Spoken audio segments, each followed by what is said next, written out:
Başlığı var. Dışarıda kalan vatandaşlarımız oldu. Onlar için dışarıya bir ses sistemi kuruldu. Onlar da beni duyuyorlar.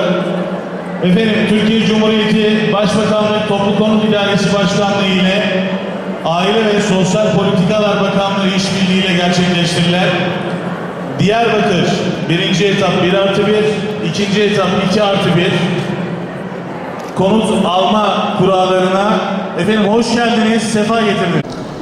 Proje ve ihale çalışması devam eden 3246 konutla birlikte toplamda Diyarbakır'a 13.966 konut yapılmış olacaktır.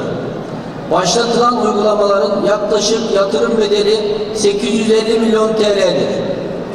Değerli kardeşlerim, her şey sizin için. Ne talep ediyorsanız bizim başımız üzerinde yeriniz var. İşte barınma hakkı talebinizi bugün toplu konutun yaptığı sosyal konutlarda gerçekleştirmek için buradayız. Talebin büyüklüğünü gördük, kapıları açtık. Dışarıda onlarca, yüzlerce kardeşimizi hep beraber aynı çatı altında topladık. Ve ben Sayın Valime şunu söyledim. Bugün bu kurada çıkmayan kardeşlerimizin kaydı bizim kaydımızdır. Bakanlığa talimat veriyorum. Çıkmayan bütün kardeşlerimiz için toplu konut yapılacaktır.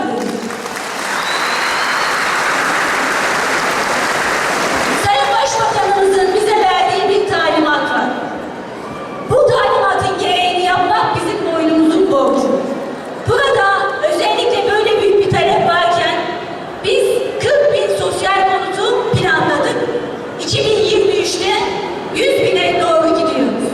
Ama Diyarbakırlı kardeşimin barınmayla ilgili, toplu konutla ilgili, sosyal konutla ilgili talebi daha fazlaysa pozitif ayrımcılık yapacağız ve bugüne daha fazla konut yapacağız değerli kardeşlerim.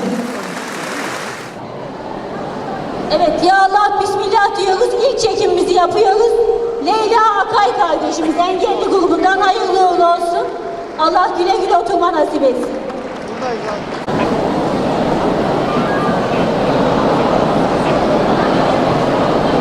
Evet, engelli kardeşimiz Mehmet Soğar, Allah hayırlı uğurlu etsin inşallah.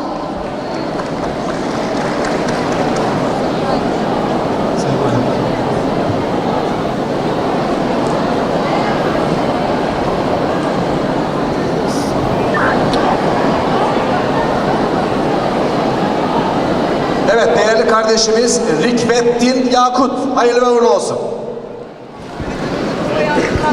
Selamünaleyküm. İsminizi alabilir misiniz? Nizamettin Karaçam.